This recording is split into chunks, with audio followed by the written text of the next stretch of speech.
Wow. Hai sahabat, sesuai janji Nat kali ini ingin ngebahas sebuah plot hole yang cukup membingungkan dalam Boboiboy Galaxy Windara, yaitu Ramos yang tidak menua selama ratusan tahun. Tapi itu kan udah terjawab di episode ke-6.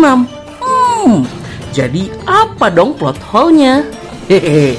Justru yang jadi plot hole itu adalah kok Ramos punya kemampuan regenerasi super yang mirip seperti Kupu Teri. Jadi, biar kita coba bongkar aja dengan teori yang telah Nat siapkan sebelumnya. Dan biar nggak kelamaan, mending langsung saja kita mulai. Boboiboy Galaxy Gentar episode 2, Kuasa yang Menggetarkan. Teori rahasia kuasa penyembuh atau regenerasi super. Let's check this out. Yay!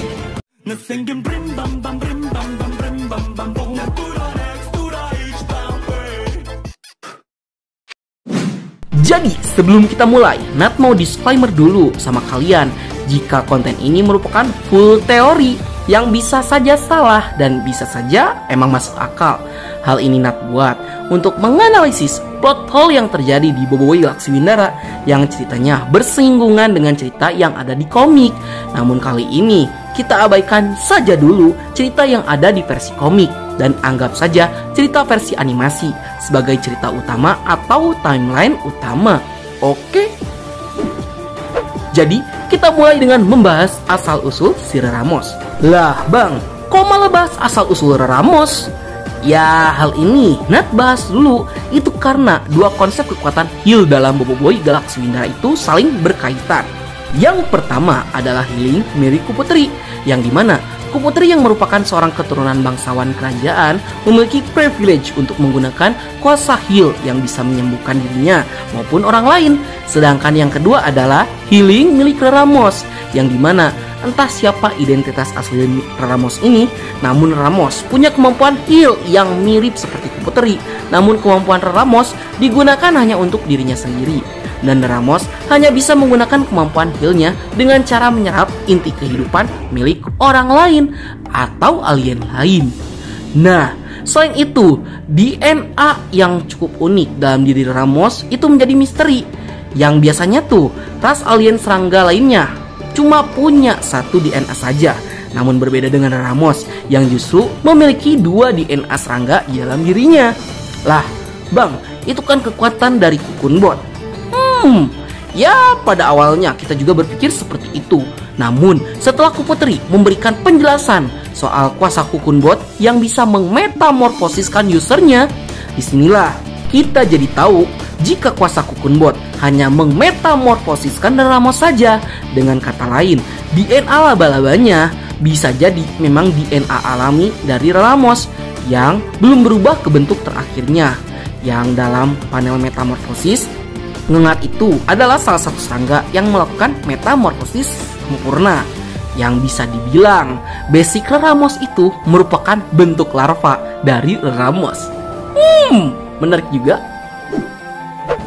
Dan dikarenakan Ramos punya dua DNA serangga, bisa jadi Ramos memang merupakan anak dari dua alien Windara dengan jenis serangga yang berbeda, sehingga ada dua jenis DNA serangga yang berbeda dalam dirinya.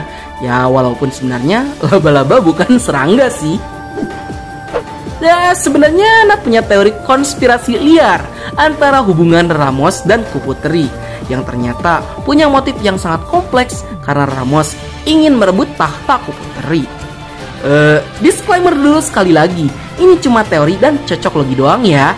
Jadi yang Nat sebut hubungan di sini itu bukan hubungan romans antara Kupu Teri dan Ramos, bukan ya. Atau Ramos yang suka sama Kupu Teri, itu tuh salah besar. Ya kalau Ramos suka sama Kupu Teri, masa Kupu Teri dilukai terus sama Ramos? Anjay, kayak Pak Boy. Jadi yang Nat maksud Ramos dan Kupu Teri memiliki hubungan itu adalah hubungan persaudaraan. Seperti yang kalian tahu, jika sebenarnya pada awalnya Ramos itu merupakan penasehat kepercayaan Kupu Teri dalam kerajaan Windara, yang tentunya Kupu Teri sangat percaya kepada Ramos untuk mengambil keputusan yang tepat demi masa depan Windara. Memang yang bakal Nat sebutkan kayak mengada-ngada, tapi bagaimana jika sebenarnya Ramos itu merupakan saudara dari Kupu Teri? Bagaimana bisa? Jadi, kita kan tidak pernah diperlihatkan orang tua dari Kuputeri itu seperti apa. Sehingga, bagaimana jika ada skenario kelam yang tersembunyi pada masa lalu mereka? Mungkin saja, pada awalnya Raja dan Ratu Windara sebelumnya sulit untuk mendapatkan keturunan. Sehingga terjadilah skandal dalam kerajaan Windara, yang dimana Raja Windara sebelum Kuputeri, ayah dari Kuputeri, berselingkuh dengan penasehat kerajaan Windara yang merupakan perempuan humanoid laba-laba. Sehingga buah dari perselingkuhan mereka itu melahirkan seorang anak hybrid humanoid ngengat dan laba-laba, si Ramos. Not ya, di sini kita anggap aja bapak Kuputeri itu humanoid ngengat ya. Namun di saat yang bersamaan, ternyata Ratu Windara, ibunya Kuputeri, ternyata sedang mengandung anak mereka, Kuputeri masih dalam kandungan. Dan setelah lahir, ternyata kedua anak Raja Windara punya kemampuan yang sama, yaitu memiliki kemampuan regenerasi khusus dari ayahnya. Namun bedanya, Ramos memerlukan energi kehidupan orang lain untuk melakukan regenerasi kepada dirinya, sedangkan Kuputeri menggunakan energinya sendiri untuk melakukan regenerasi dirinya ataupun regenerasi untuk orang lain, kuasa penyembuh. Nah, setelah tumbuh dewasa, fakta Ramos yang merupakan anak pertama dari sang raja itu disembunyikan oleh sang raja dan penasehatnya. Dan hal ini terus ditutupi oleh mereka berdua sampai pada akhir hayat sang raja. Sehingga raja pun memberikan tahtanya kepada Kuputeri yang didampingi oleh Ramos sebagai penasehat kepercayaannya. Nah, dari sini udah masuk dong ke dalam cerita utamanya. Namun, tidak disangka penasehat kerajaan ibu dari Ramos memberitahukan semua fakta jati diri Ramos yang sebenarnya. Sehingga Ramos yang tidak terima dengan nasibnya harusnya lebih berhak atas kerajaan Windara karena dia itu putra pertama. Hal ini menyebabkan Ramos menyusun rencana licik untuk mengkudeta Kuputeri dan merebut tahtanya. Dengan liciknya, Ramos memancing Rataka untuk datang ke Windara karena dia tahu Rataka mengincar setiap kuasa elemental. Ataupun mungkin mereka tuh sengaja bekerja sama pada 100 tahun dahulu. Sehingga pada akhirnya Kuputeri pun kalah dari Rataka dan harus kehilangan kuasa beliungnya. Dan Kuputeri terpaksa melakukan hibernasi panjang. Dengan begitu, pemerintahan kerajaan Windara itu bisa dimiliki oleh Ramos seutuhnya. Tamat. Mind blowing banget kan? Jika sebenarnya cerita yang Nat sebutkan ini benar-benar terjadi dalam animasi Boboiboy. Baiklah, sekian dulu untuk konten kita kali ini. Bagi kalian yang suka konten seperti ini, jangan lupa untuk like, share, and subscribe, dan bunyikan tombol lonceng notifikasinya.